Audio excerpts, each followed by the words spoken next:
Let's go. Episode 2 of That Atleti Podcast. Happy May Day. I'm Jeremy Beren, Ricky Menéndez, my guy in Madrid. How are you, man?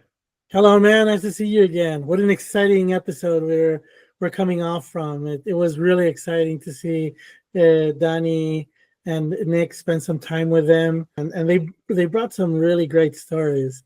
I think they stole the show, to be honest. They did. It was a very tough period to be on because it was coming off of Easter. This is the International Workday this week, so it's kind of a rough moment because of all the holidays and how much Spaniards enjoy holidays in general to get anybody aboard.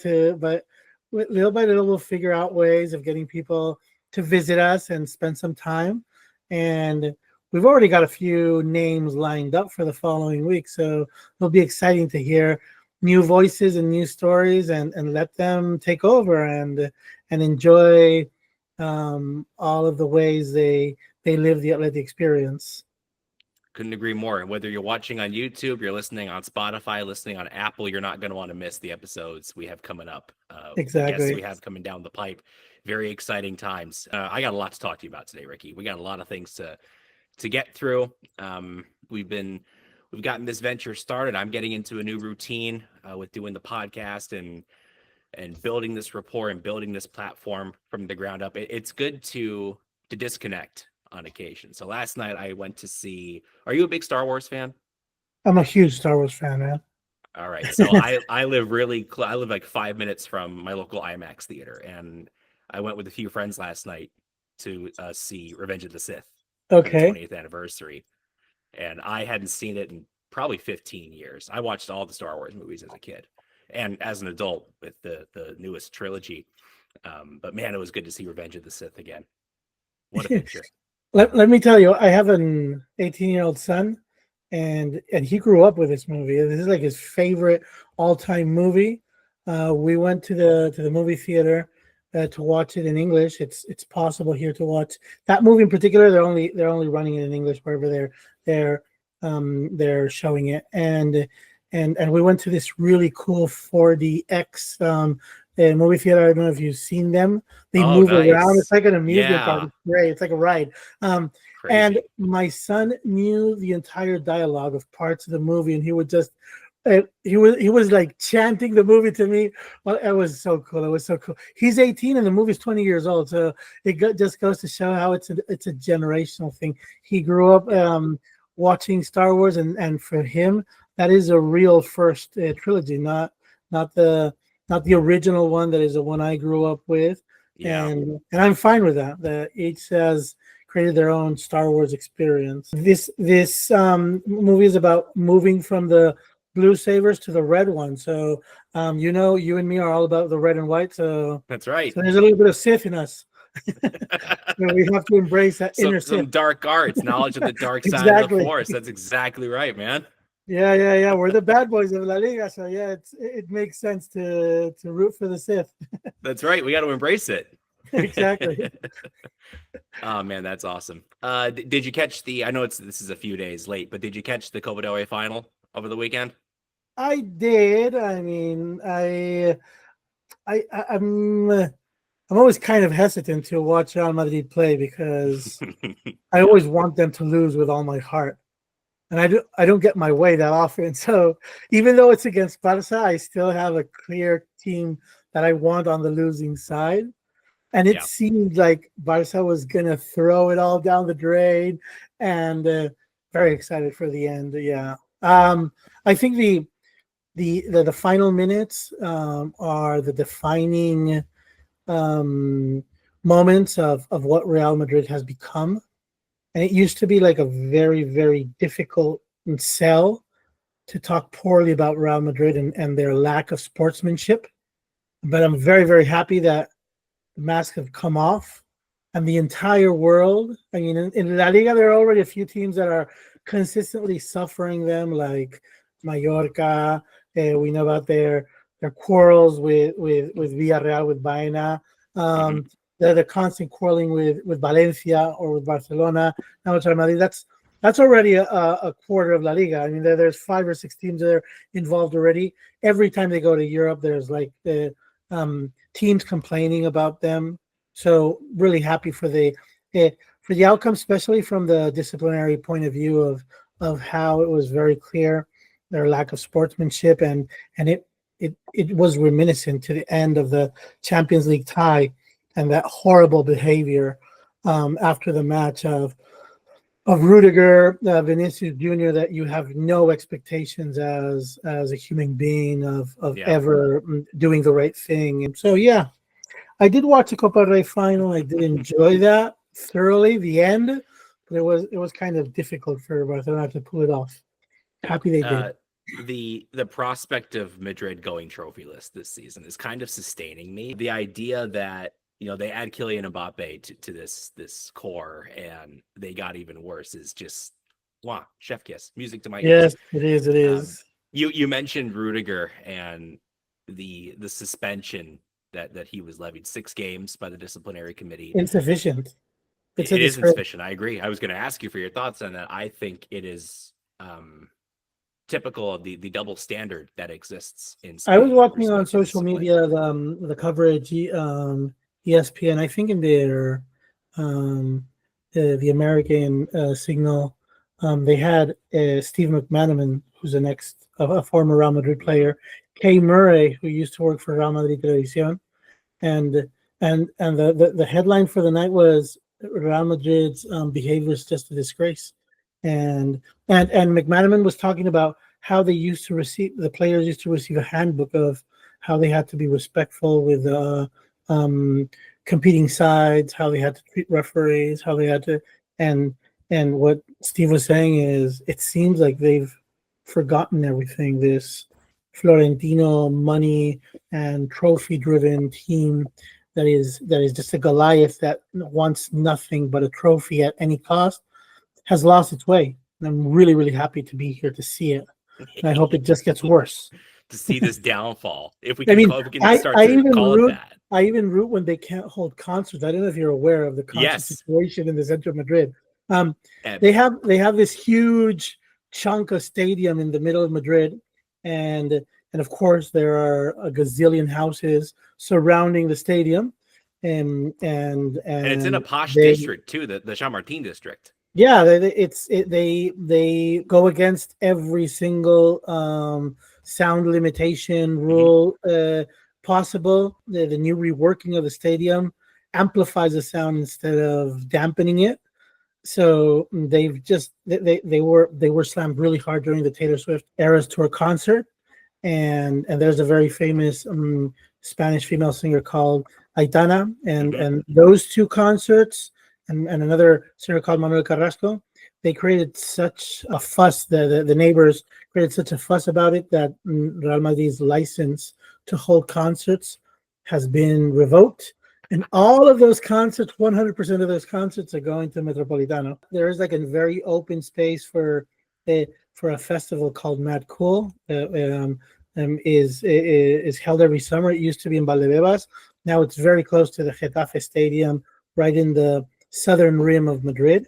And those are the two only places where you can hold a concert in Madrid right now, because Real Madrid has to rework all of the sound issues to see if they can recover the concert license, which is a ton of money, and I'm sure it's going to have a big impact on their business figure. It's a different way of leveling the playing field and getting things, getting Atleti an inch closer. And all those concerts that are coming to Metropolitano, they're going to be paying for the future stars. So very grateful to all those bands and all those musicians for making Atleti great again. It is objectively hilarious that Madrid spent that much money to refurbish the Bernabeu. Exactly, yeah. Make it look like it looks now. And even the international date for the NFL match has been in danger.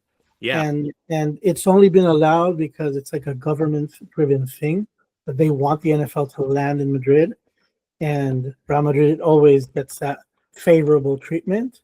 But Metropolitano could host NFL games in the future thanks to this mishap by Real Madrid. Beautiful.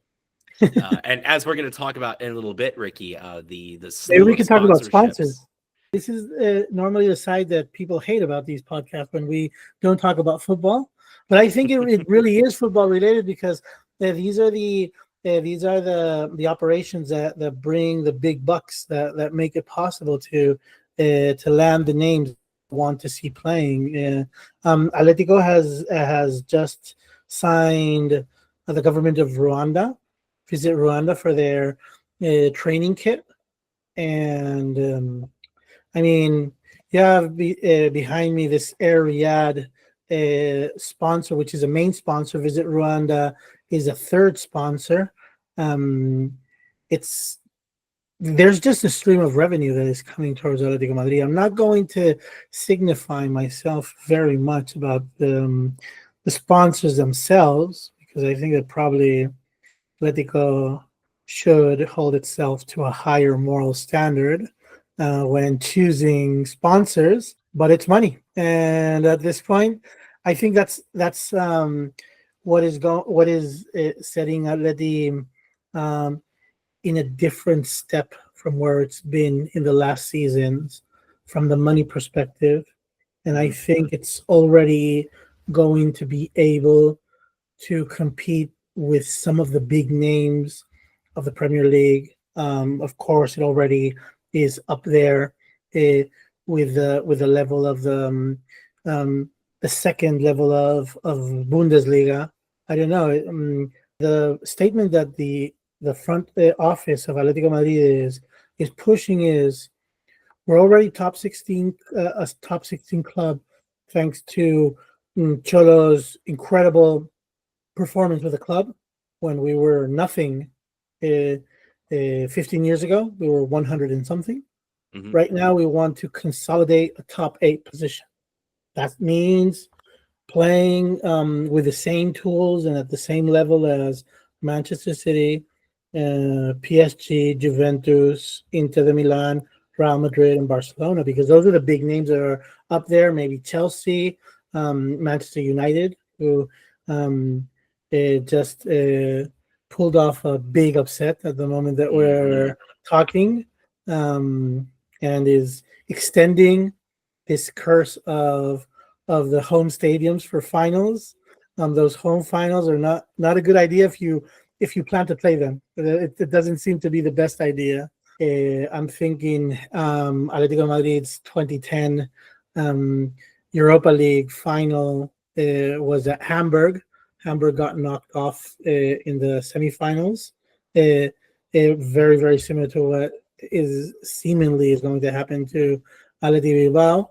So yeah, it's kind of a curse. If you host a final and you get there, there's a high chance you lose it, and if you're one step away in the semifinals, there's a high chance that you get knocked off. It's too much pressure. Yeah. So yeah, talking about the financial aspect of the business, there is something that maybe we have to put a pin into this and talk about it at another moment. The experiences. I don't know how when you were at the Metropolitano. I know that whenever we get Martin, he can talk to us about the last time he was at the Metropolitano, because he got one of these meet and greet packages where you're ushered to a special place right next to the dressing room, and you get to high five the players as they come off the bus. They come on a bus just to have that sort of circus act. They don't come in their personal cars anymore. So it's kind of orchestrated thing because they're paying big bucks. The people that have one of those tickets, it's like a very NFL experience. It always reminds me to those game day tunnel experiences where fans are paying a small fortune for being next to the players when they jump onto the field. Next time you watch Atletico Madrid in a home match, and I think you have one opportunity to do that, you'll probably notice that the tunnel that used to be huge is actually right now 50% of its original width, because the other 50%, and I don't think any other podcast has reported on this. I asked someone who works in Atletico Madrid, so this is kind of a scoop. They're redoing half of the tunnel, that staircase that leads to the Metropolitano pitch, as one of those deluxe game day experiences. So if you want to get your picture, if you want your kids to get a picture with the players, $50. It used to be free, but now in this new Atlético de Madrid era, $50. If you want to add a tour of to the museum, extra $30. That's adding 80 to your ticket. If you want one of these high five experiences of the players when they get to the stadium on the bus, another €50. If you want another, so Atlético de Madrid has turned into a really, really top-notch team. I would say from the world perspective, not only from the Spanish Liga perspective, in boosting that game day revenue.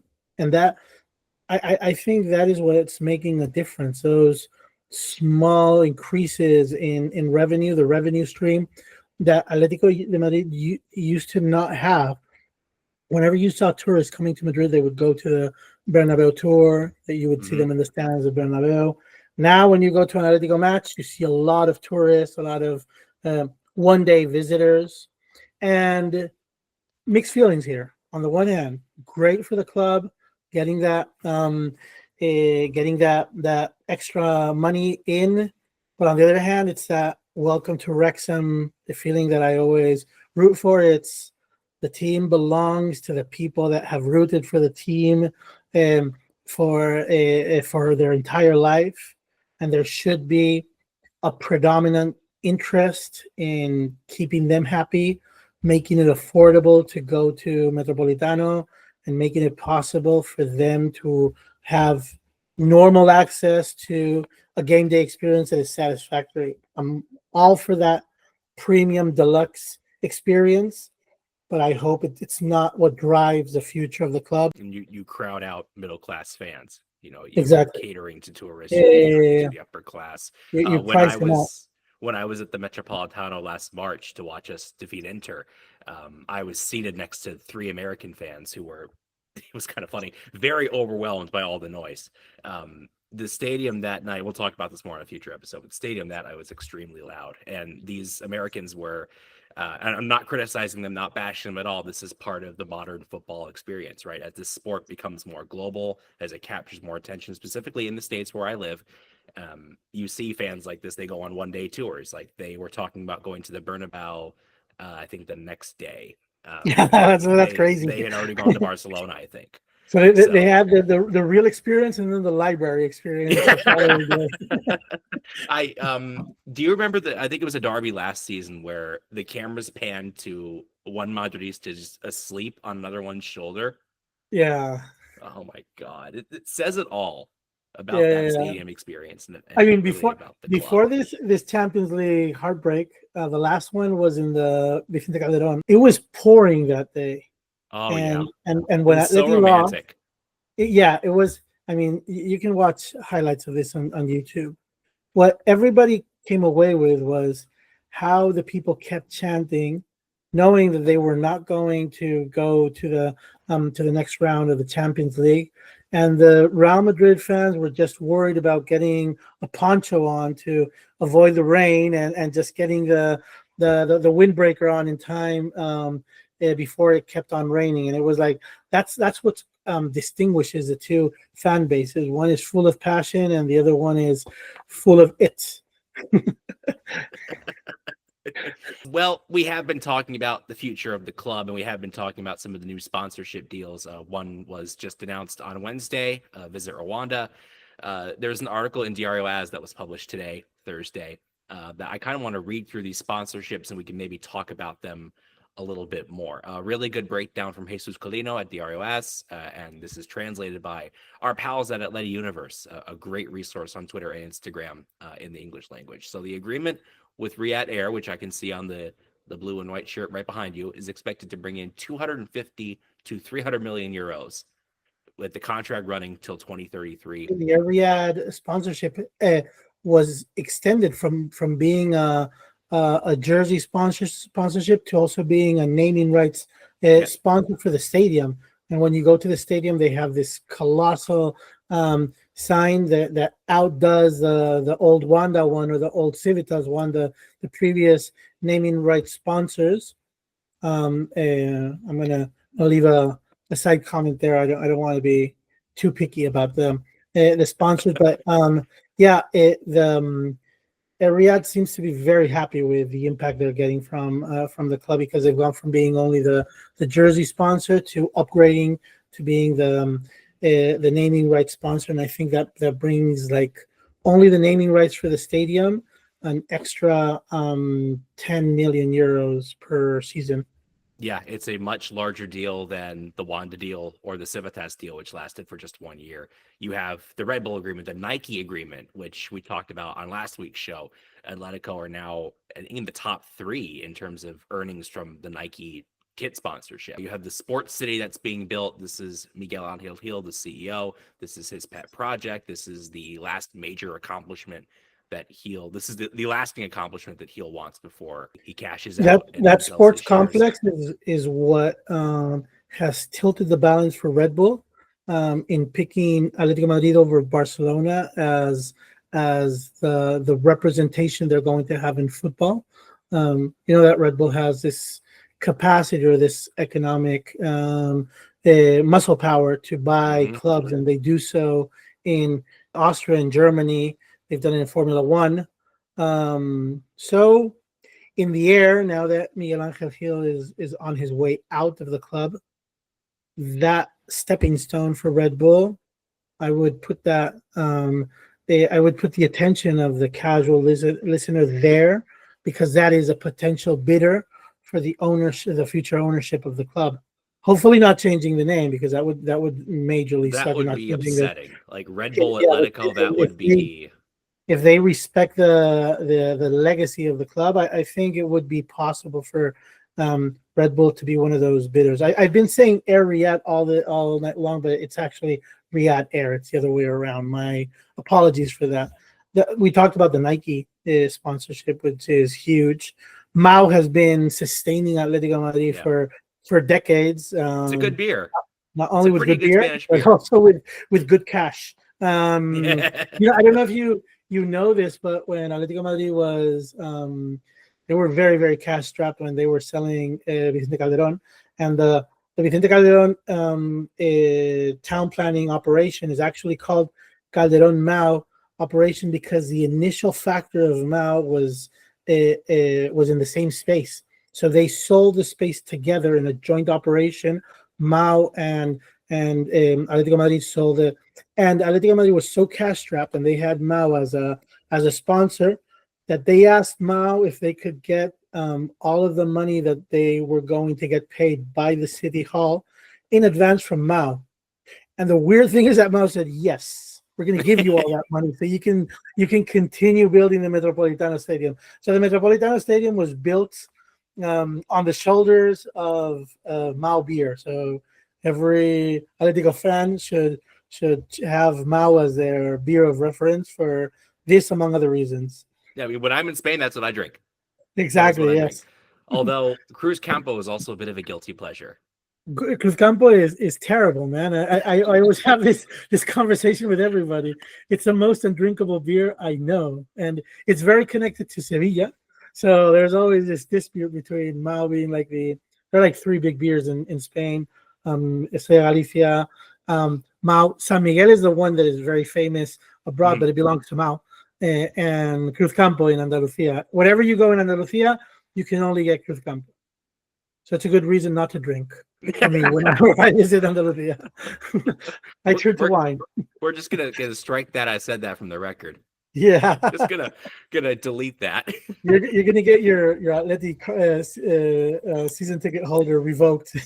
Yeah, I'm no longer gonna be a Socio. I'm gonna just have my number revoked. Yeah. But we've been talking about the financial future of the club for the last probably 10-15 minutes, and of course what a lot of listeners are going to want to know is how this affects the transfer budget, because Atletico continued to be linked with players like Cuti Romero and Alex Baena. One of the reference journalists in Spain and big Atletico pundit gave a very interesting a piece of information this week about something that affects exactly that.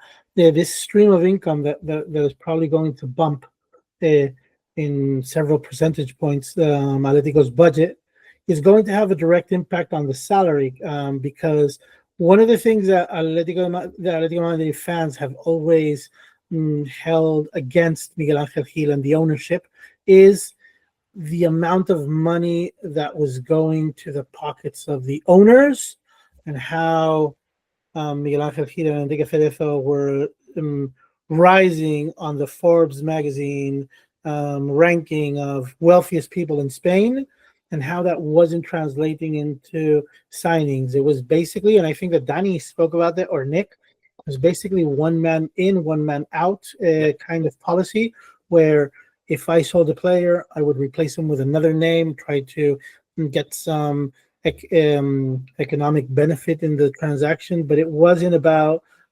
splashing money like what happened this season.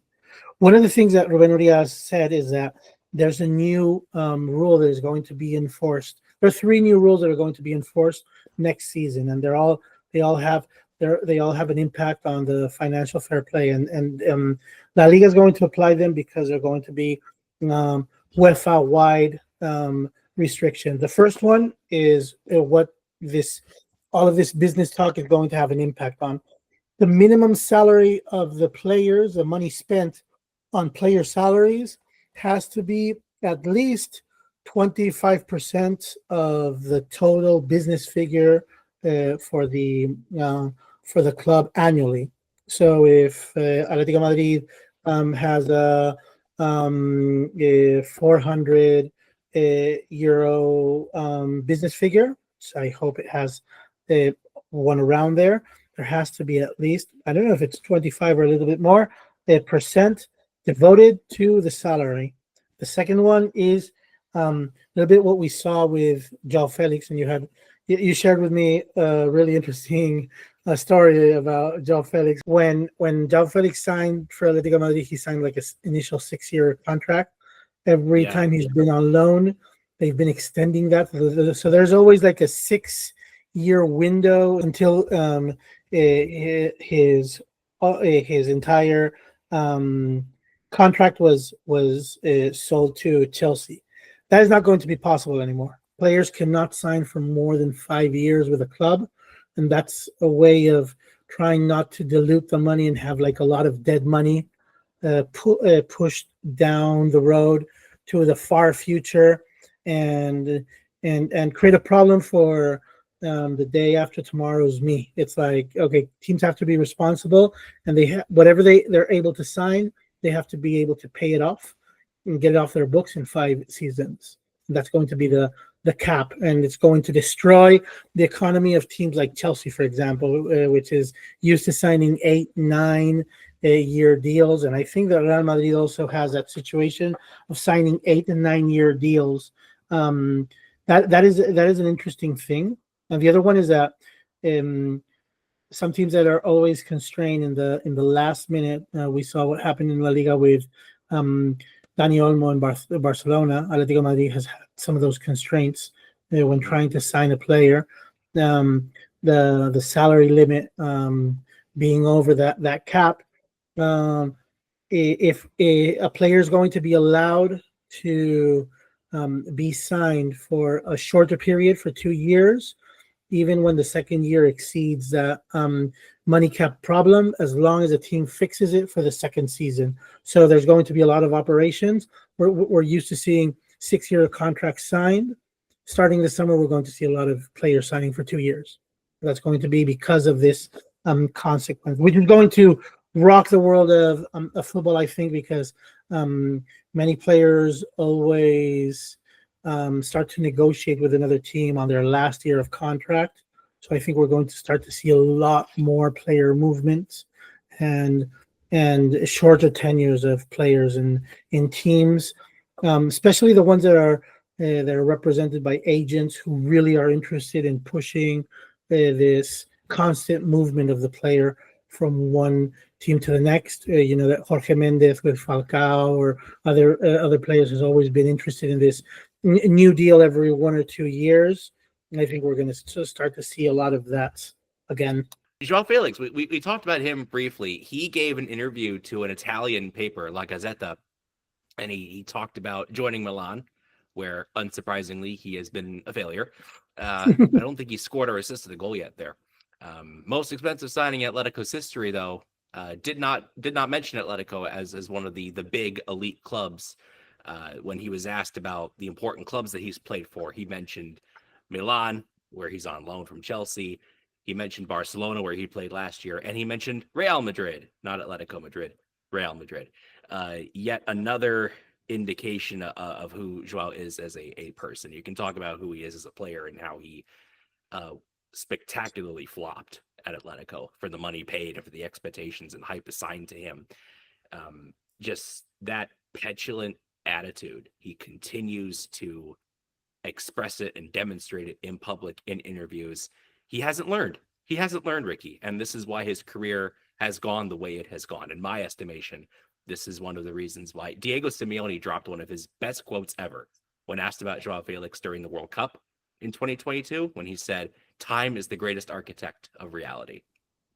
That's true. That's about, I mean, about Joao. you cannot beat that quote. It's Can't beat it. The thing is that I think that Joao Felix career has been derailed by his lack of work ethic, and it's a tough sport, and if you don't put in the work, you don't get the result, no matter how talented you are. And we're seeing how when we thought we wouldn't see another generational talent as Messi emerge again, how Lamine Yamal is here to maybe squash some of our hopes for the near future. But when you see that kid play and he's only 17, kind of have to root for him because he puts in the work. He has this humbleness of, I still haven't won a thing.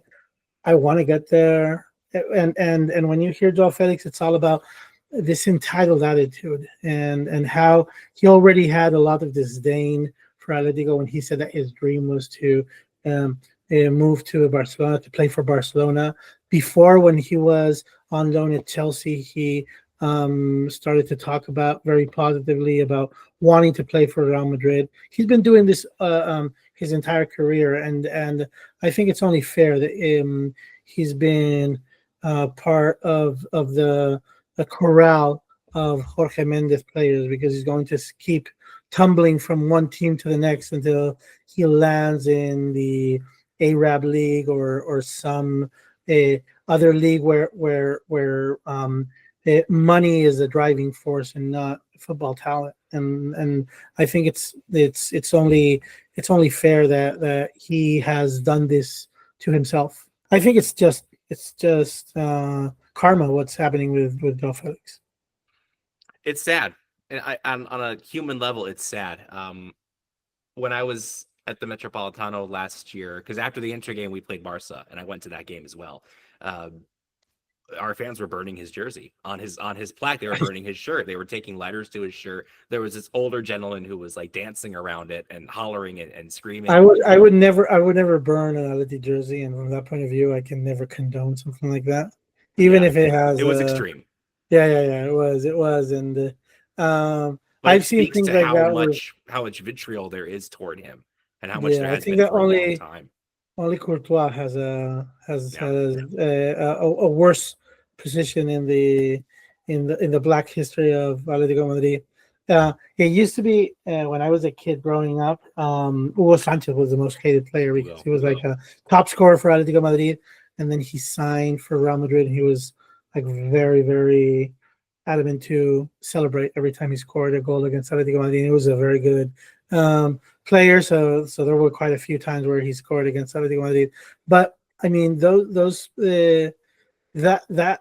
level of hate for a player, I think it's only been surpassed by this duo. If he had just been respectful, the majority of Atlético fans would just ignore him and just, okay, you're playing for the rival. There are a lot of Atlético players that have played for the rival. Not all have been hated on as these two players have. And and I think it's just about the disdain and the lack of respect. More than a lot of other fan bases, we deal heavily in respect. We take that very seriously here.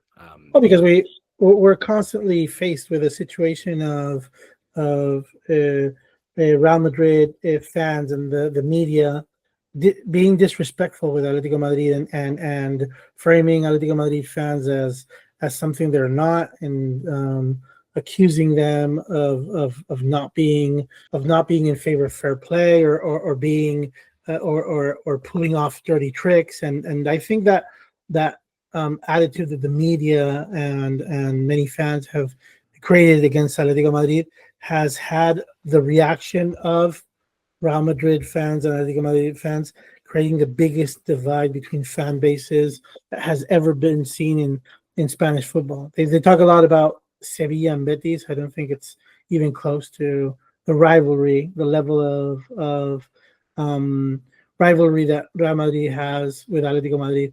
It used to be very lopsided because Atletico Madrid wasn't, from the sports perspective, a dangerous rival for Real Madrid, but that's changed so much the last 10 years that's what really has them wanting to have the upper hand, and they do not always have that upper hand.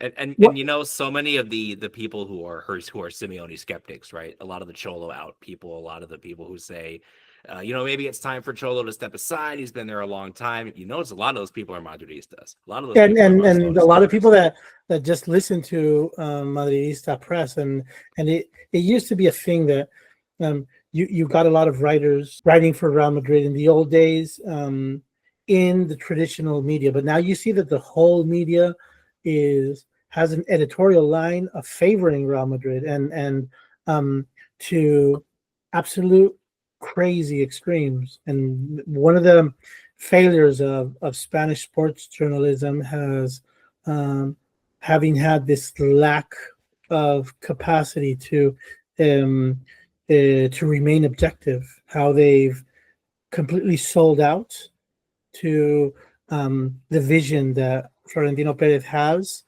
of what Real Madrid has to be, and it's kind of a deranged view that they want one team to be dominant and to have more opportunities than the rest. You've seen what's happened in the build-up to the Copa final. Imagine any other team, a smaller team, having to go through that build-up.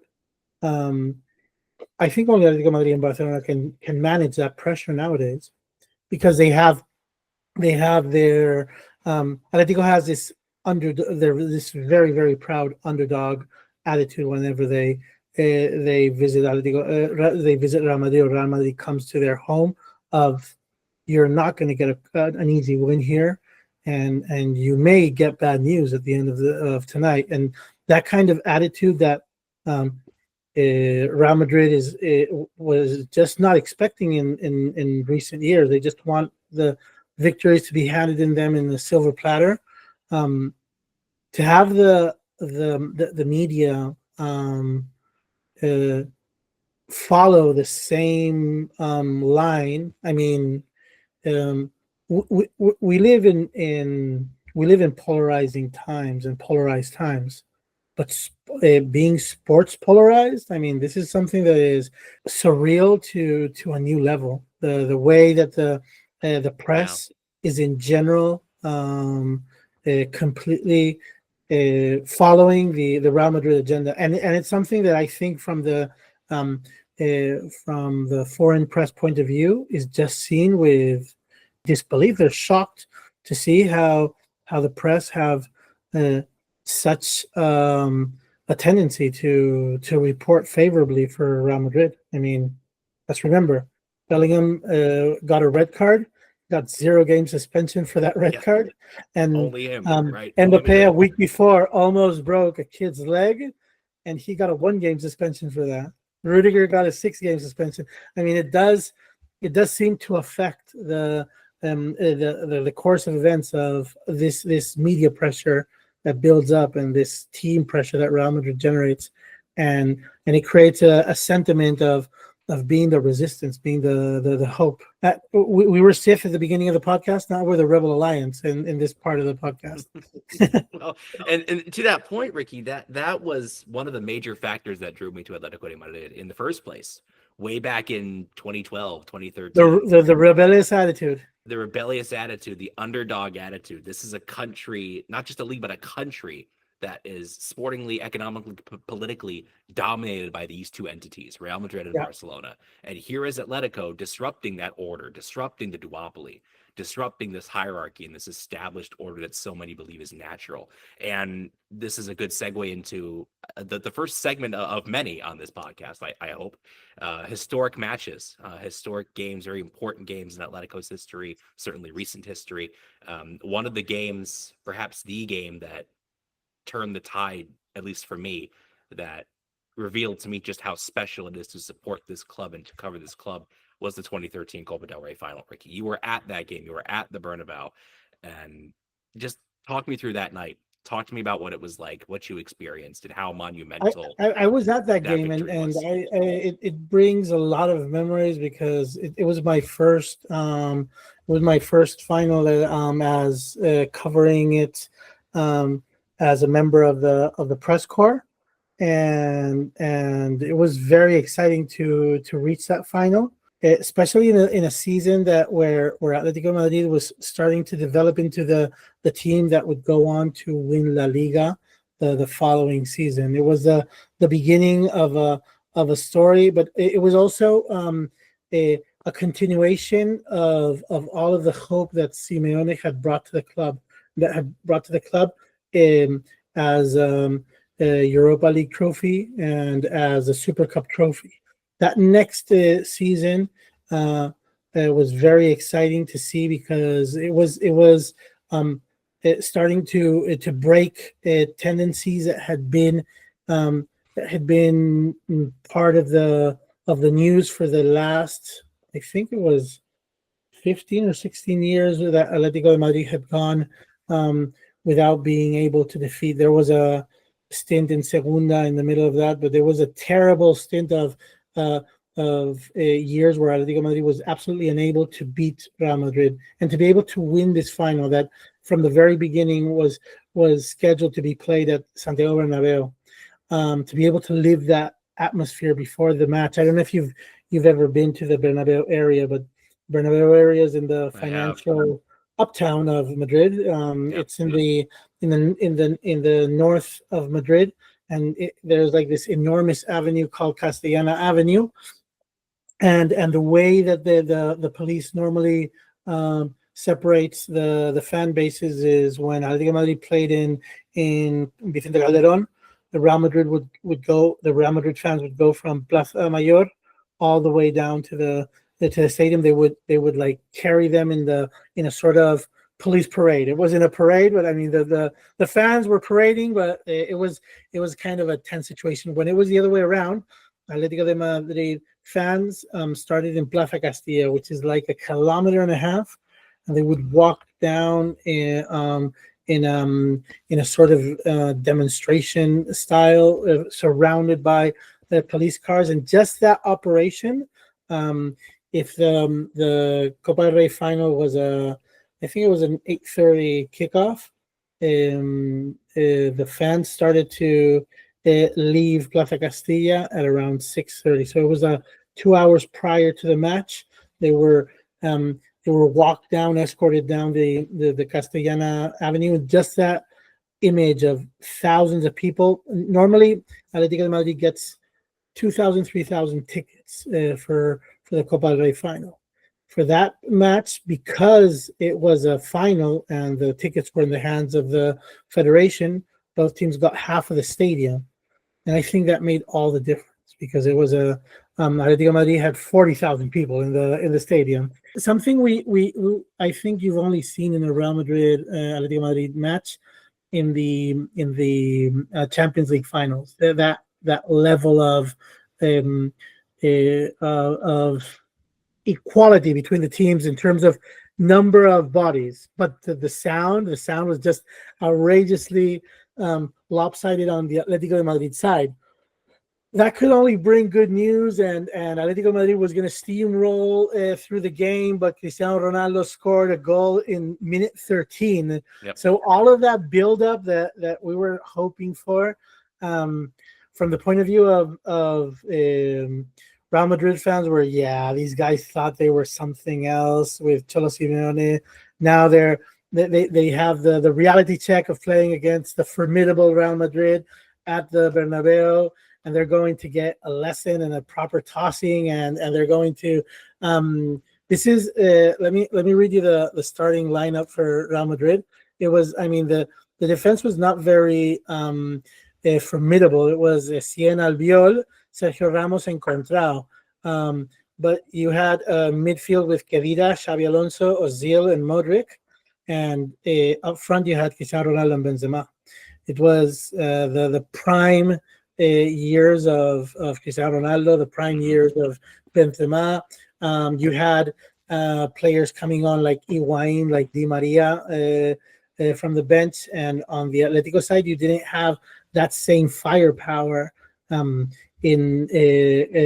being able to come onto the team, because that's one of the big weaknesses of the first Atleticos that Simeone had. Fortunately, you did have Raúl García.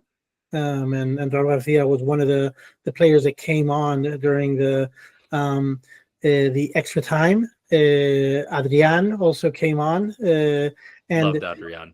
Exactly. That Cristiano Ronaldo goal seemed to be something that was going to be defining for the match. But Atlético Madrid had a very, very strong attack. It was Falcao and Diego Costa. Diego Costa was just emerging as, I think that is the defining match for Diego Costa, how he turns into a superstar in that match, because he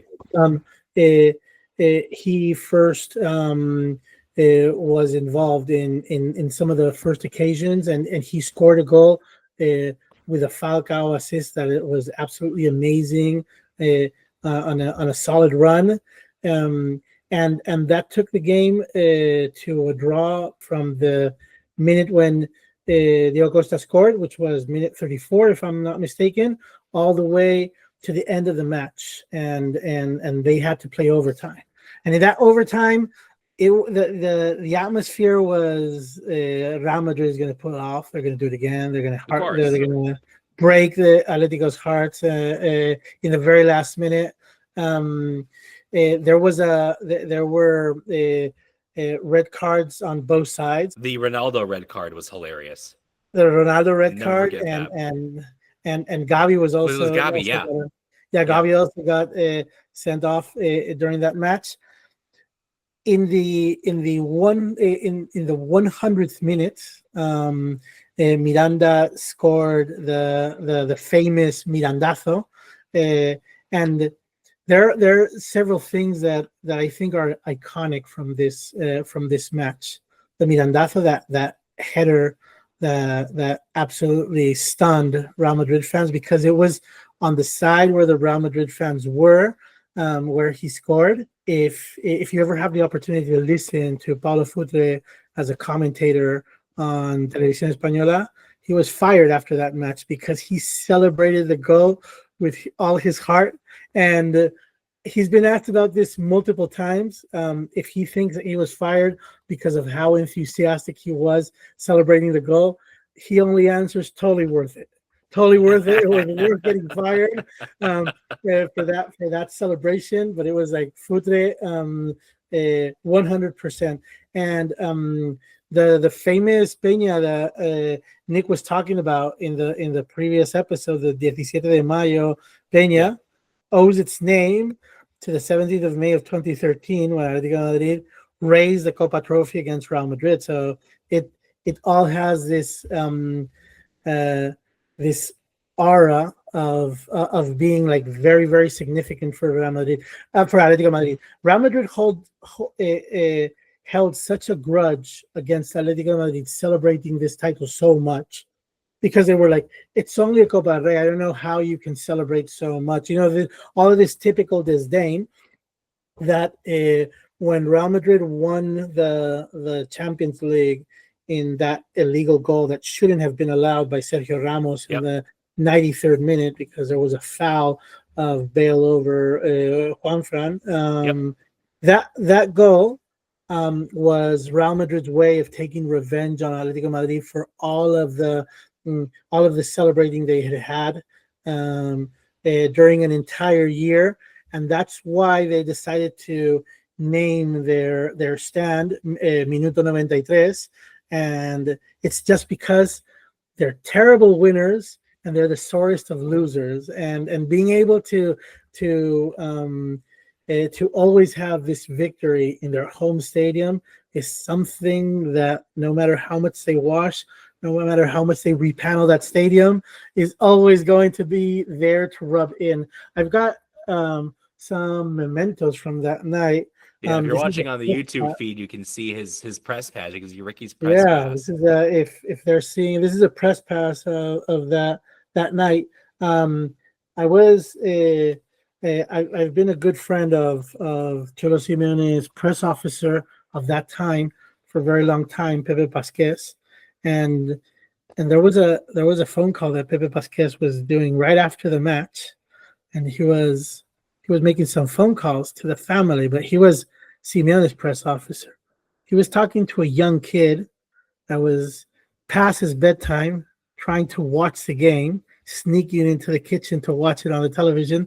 That kid was Giuliano Simeone. And there's a YouTube video that people can find of Pepe Pasquez having that conversation and passing the telephone to Simeone so he could talk to his kid about that victory. I don't know if you've ever seen Giuliano Simeone as a ball boy.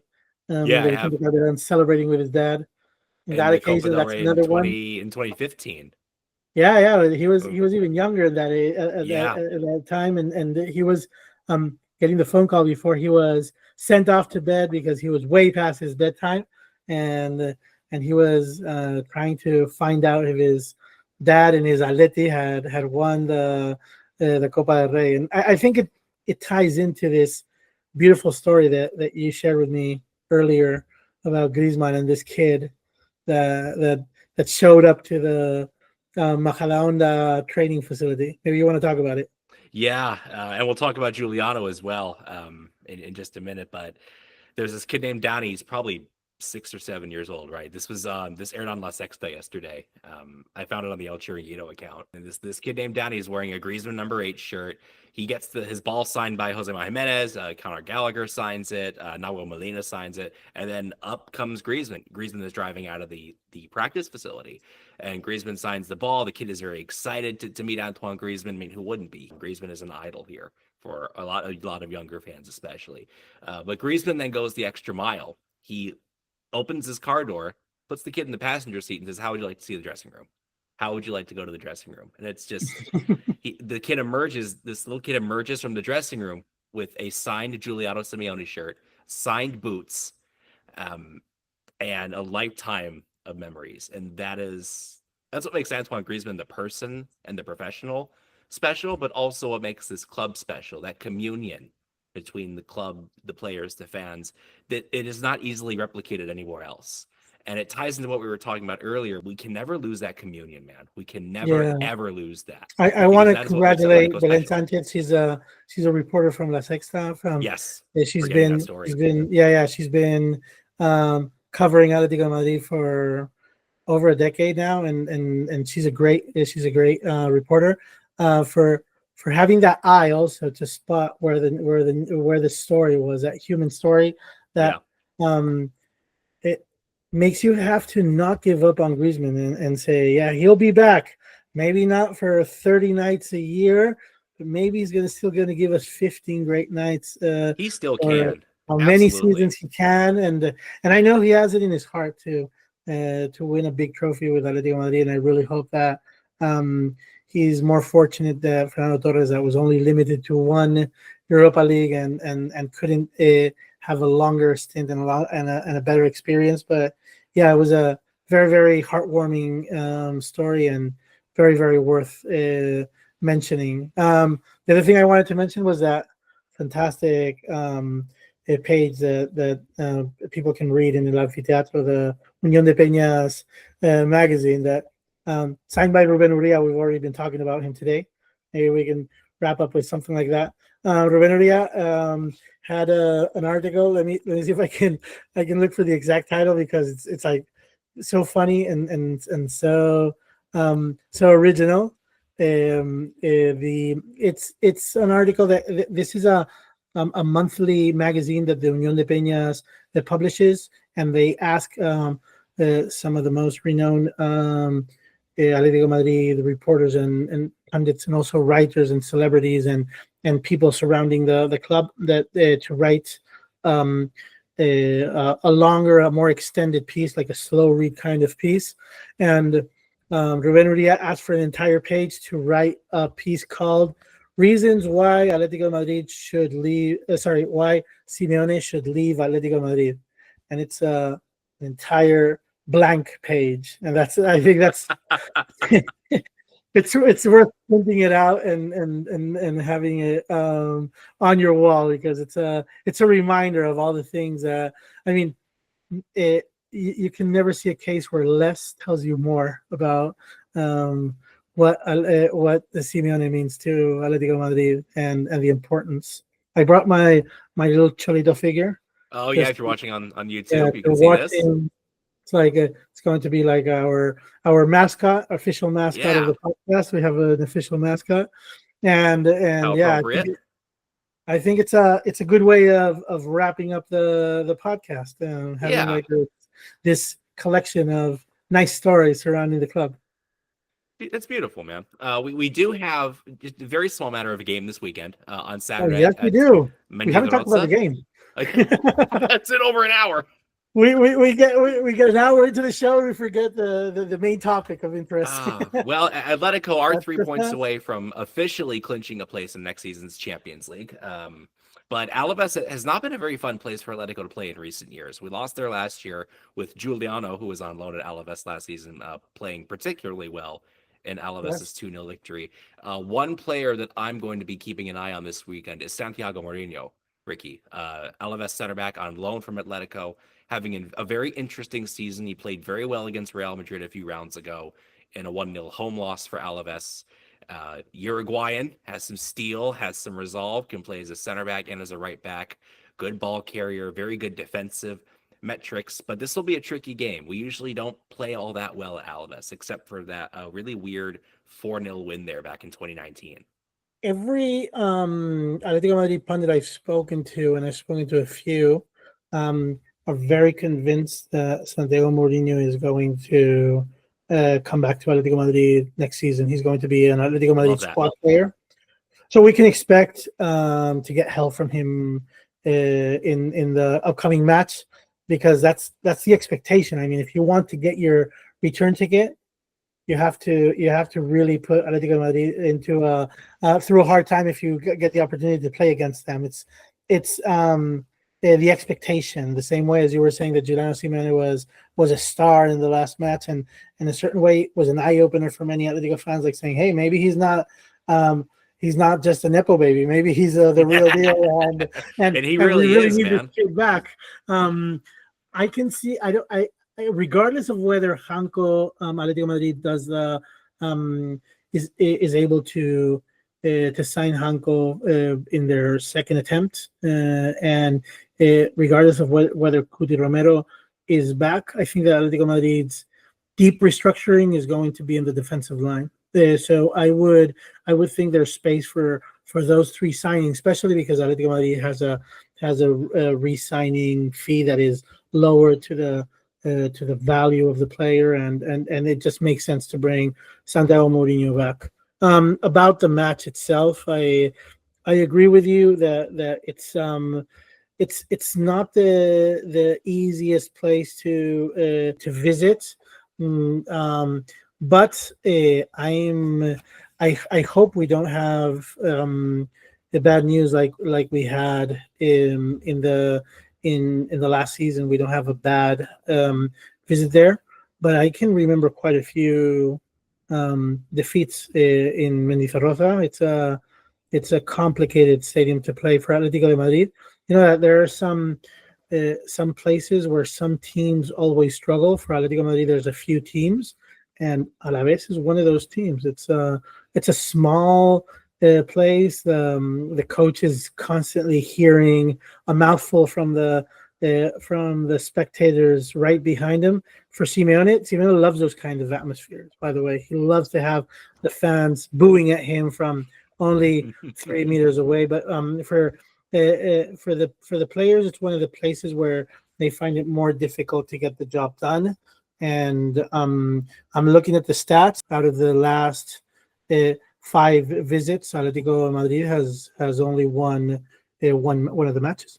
Yeah, and Alavés are fighting for survival. They sit 17th in the table as of now. That relegation fight is looking nasty.